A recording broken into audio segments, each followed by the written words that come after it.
Now, this sessions now and those to follow are going to be basically revision sessions, since considering the students who are going to write the board exam in March.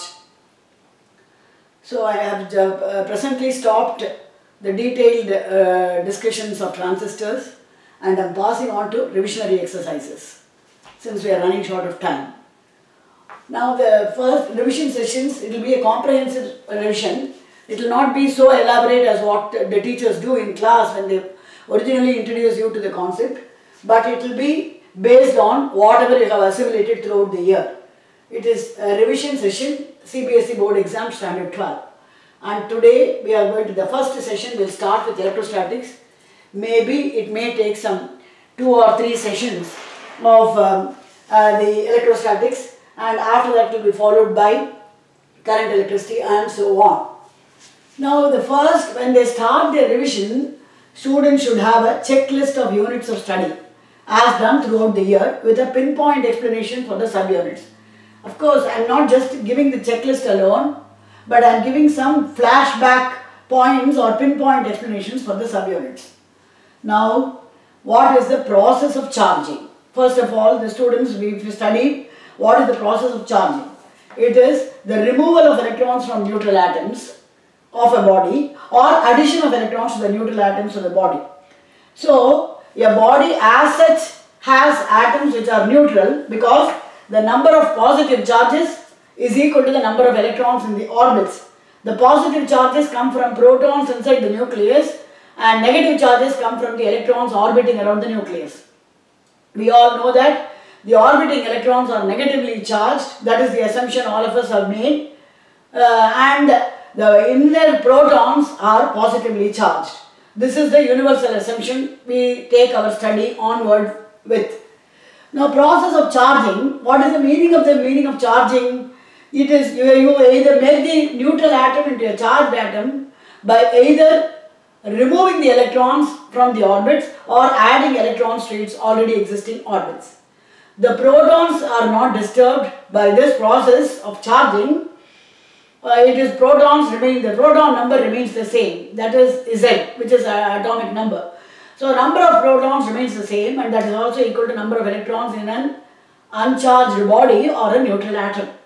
By some means, if you are going to remove the electrons from that, the proton number exceeds the electron number, therefore the body is positively charged. And if you add electrons to the orbits of the atom, neutral atom, the body gains more electron number than proton number, by way of which it becomes negatively charged.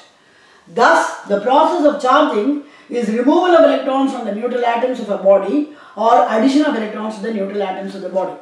Removal of electron means the body is positively charged because the proton number is exceeding the electron number, and the addition of electrons means the body is negatively charged. Note that proton number in each atom remains the same. The free electrons removed from or added to the atoms makes it be charged. Now next, this is what is the meaning of a charge. Next we pass on to how do we go about charging a body. There are 3 methods in your syllabus of charging a body. Number 1 is charging by friction or rubbing. What do? You take 2 bodies, suitable bodies, pair of bodies, both of which are initially uncharged, so that in both the atoms have the number of protons equal to the number of electrons. Then by choice of the suitable pair of bodies, you rub one against the another. So what happens is, due to friction at the rubbing or due to the rubbing process itself, it so happens that one of the 2 bodies gives its excess electrons to the other body. So the body which has parted with these electrons becomes positively charged, and the other of the 2 bodies which has taken the electrons becomes negatively charged. So 2 bodies originally uncharged or suitably chosen, and one is rubbed with the another. By this, electrons from one body, say A, gets transferred to another body B due to friction. So the body A from which electrons are removed gets positively charged, and the other body B to which electrons are added gets negatively charged to the same extent.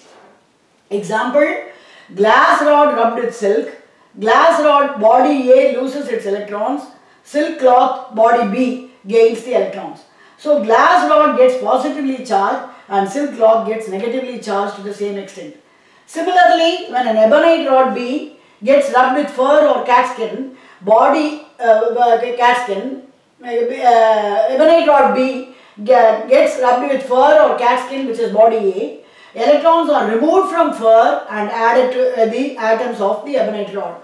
So ebonite rod gets negatively charged and fur or cat skin gets positively charged to the same extent. Thus, this is the charging by friction.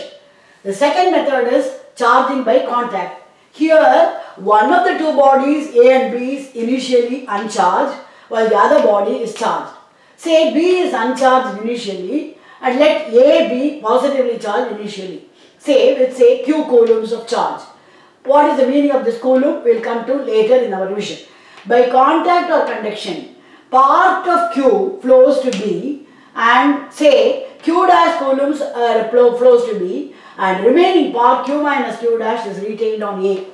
What part Q dash flows to B from A depends on the shape and size of both A and B. If A and B are identical, both share the charges equally, so Q dash will be Q by 2 and Q minus Q dash will be Q by 2. So charge on A equal to charge on B equal to Q by 2. In all our problems, as of our 12th standard syllabus, we are going to deal with only identical spheres or identical bodies. And sphere is the most geometrically regular form of structure which has uniform distribution of charge all around it and not just stagnant in one corner alone like others, square or parallelepiped or things like that. Now this is what we have seen. We have seen what is the meaning of process of charging, and of the three methods of study we have discussed two of them, charging by friction and charging by contact. Then we pass on to the third method of charging. What is that is our next question.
The third method of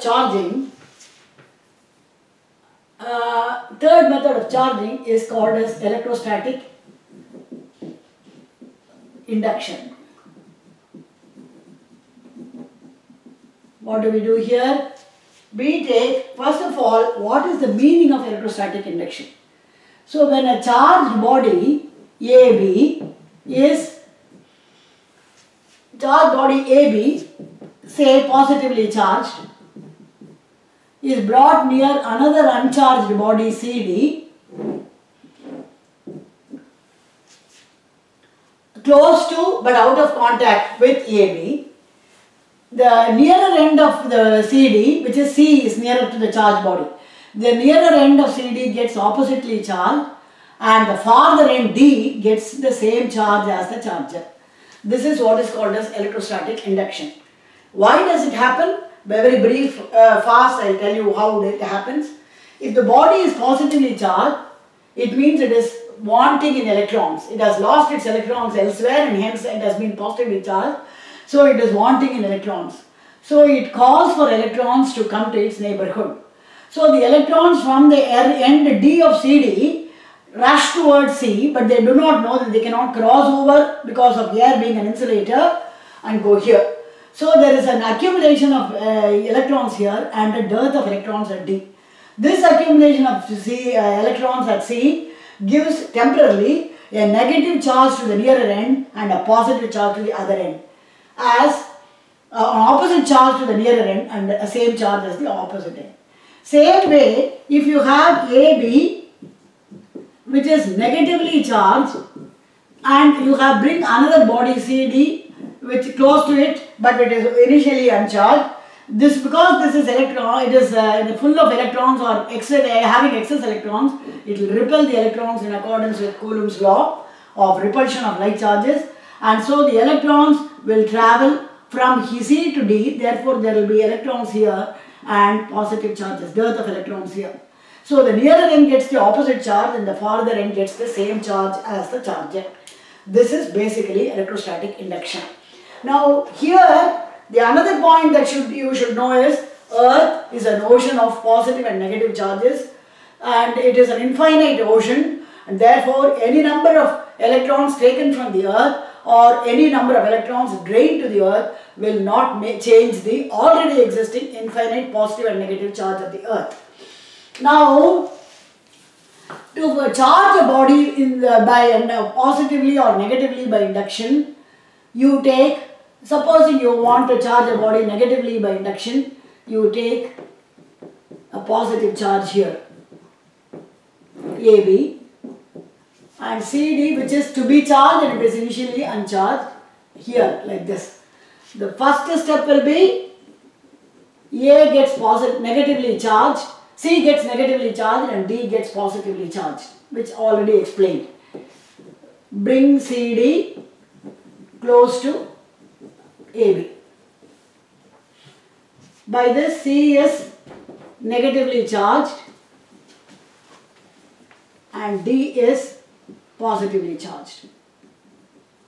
But it is not a permanent charge because this will stay temporarily. Once AB is removed, they will fly back to their respective positions and keep CD neutral. The second step will be with AB close to CD, touch CD anywhere on its surface. Very important. This may be a catchy question. On its surface. Then that means you are giving the connection between any of the infinite points on CD to Earth. Suppose regardless of whether you touch at C or D or anywhere in between, if supposing you give the connection to the Earth, see the electrons which are wanted by AB will go from the Earth to the body. Therefore, again these electrons do not know that they cannot cross the air barrier and go to AB. Therefore, this Earth will provide excess electrons to CD. And then third step will be remove Earth connection.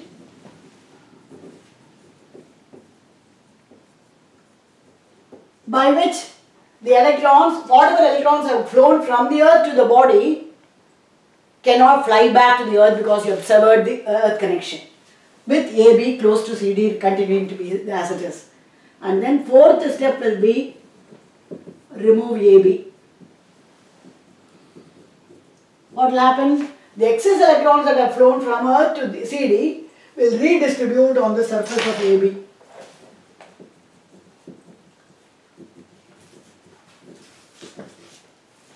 On the surface of AB, on CD, I'm sorry. Is distributable on CD, therefore CD gets permanently negatively charged.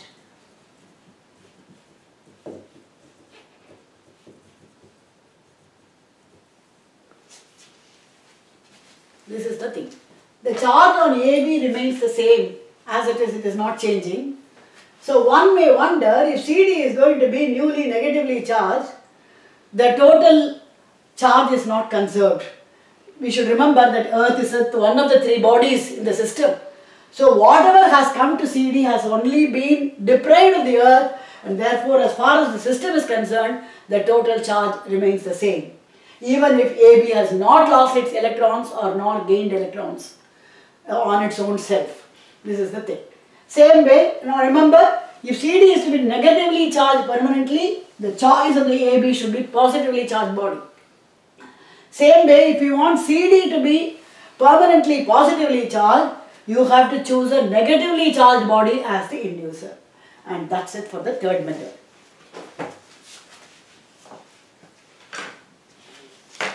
Now coming to the third part.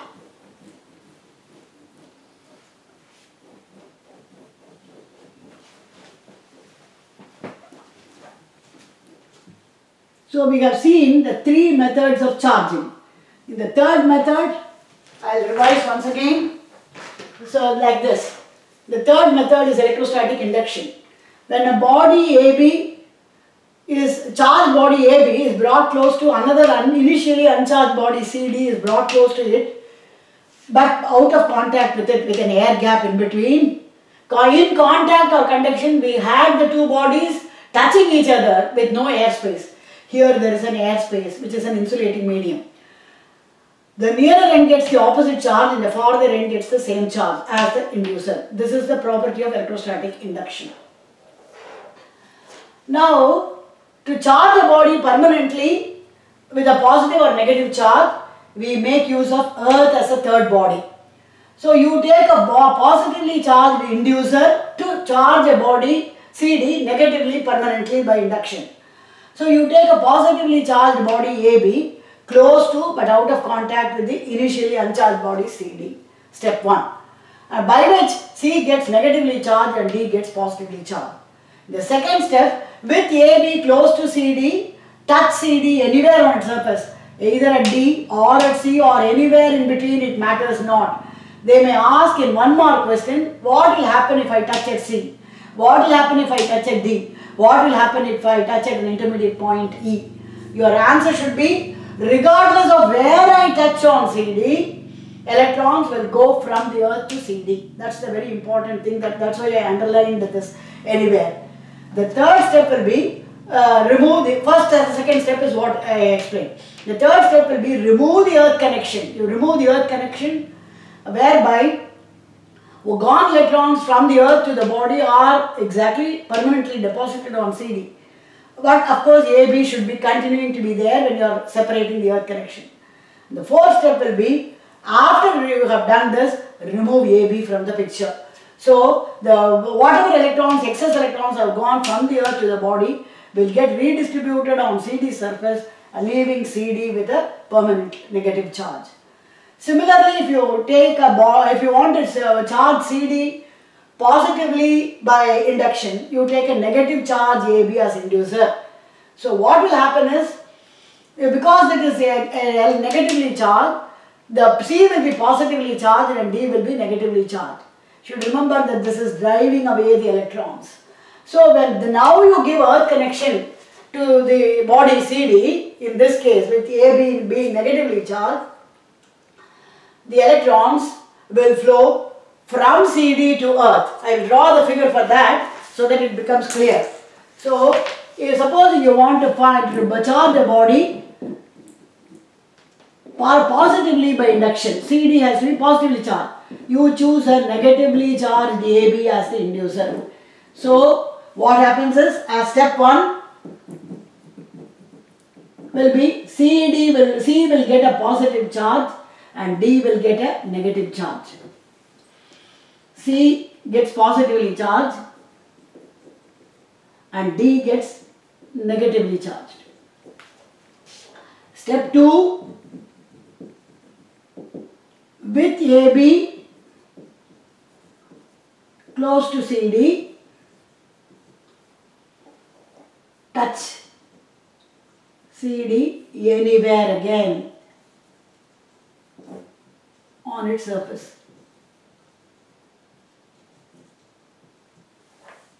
By which electrons from CD are drained to the earth.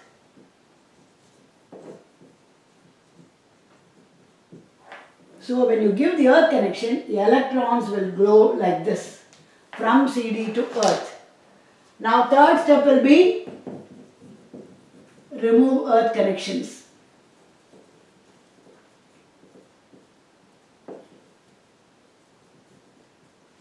With CD, AB close to CD. Fourth step will be remove AB.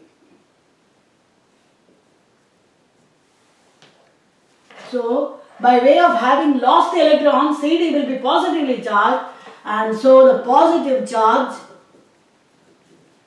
is uniformly distributed, uniformly spread on CD. This is the method of charging by induction. So, as previously we saw CD being negatively charged. So, if you want to make CD positively charged, you choose a negative charge as the inducer and CD is original. So, C gets positively charged and D gets negatively charged. Step 1 will be C gets positive and D gets negatively charged, in accordance with the principle of induction. Second step, with AB close to CD, touch CD anywhere on its surface. Electrons from CD are flowed to the earth or drained off to the earth. The third step will be remove the earth connection with AB close to CD. Fourth step will be remove the AB and the positive charge is uniformly spread all throughout CD, leaving CD with a positive, permanent positive charge. These are the processes of charging a body. The three processes that we studied were charging by friction or rubbing, charging by contact, and the third will be charging by electrical induction. Now next we pass on to, that was our first headline, capital 1, Roman 1. Then next will be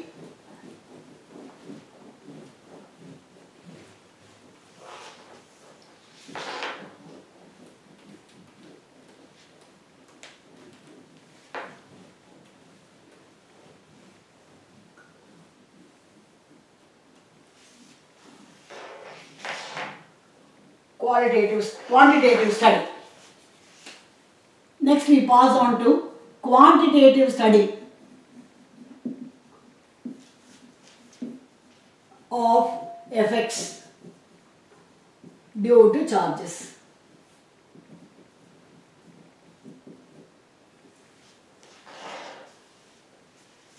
Number 1 is Coulomb's law.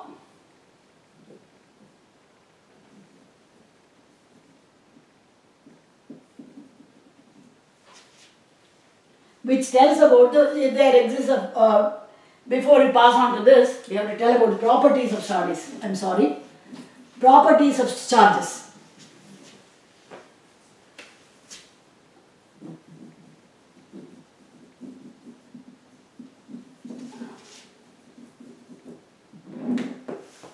Number 1 will be, there is a force of attraction between unlike charges and repulsion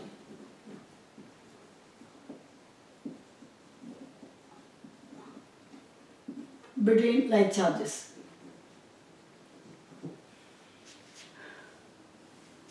Number 2 will be Q, total charge is conserved.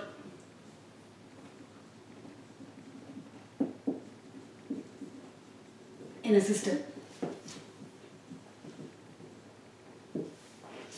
Number 3 will be charge is quantized.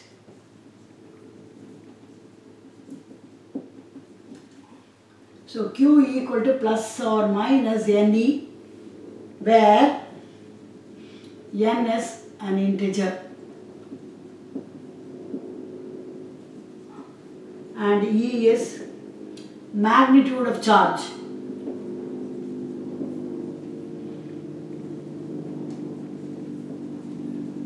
on an electron.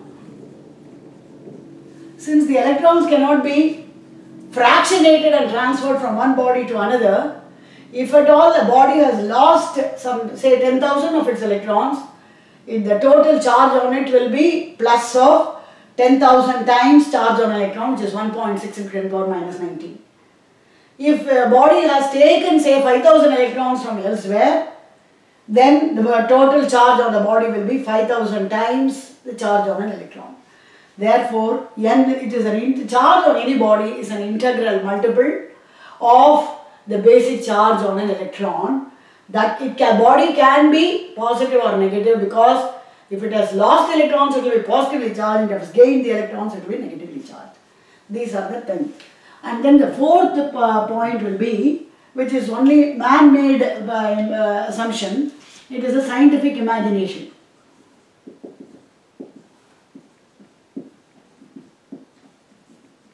Is that each charge gives rise to infinite electric lines of force around it.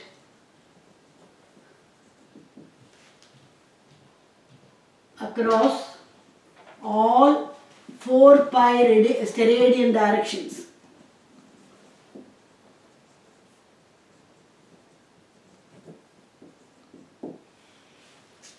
This is only a scientific assumption and scientific imagination. So this is the thing, scientific, therefore the electric lines of force has a parameter called electric flux, and it is symbolized by phi E, electric flux. So it gives rise to electric lines of force phi E all around it. These are the properties of charges. So we have now studied in our revision then what is the meaning of charges, what are the methods of charging a body, the 3 methods we studied there, and now we pass on to properties of charges. I have not elaborated on all these whatever I did today, because it is assumed that you have gone through all this throughout the whole year. This is only a revisionary session. And you have only to checklist whether you have been familiar with whatever I told today. We will continue with this next session of electrostatics in our next class. Thank you.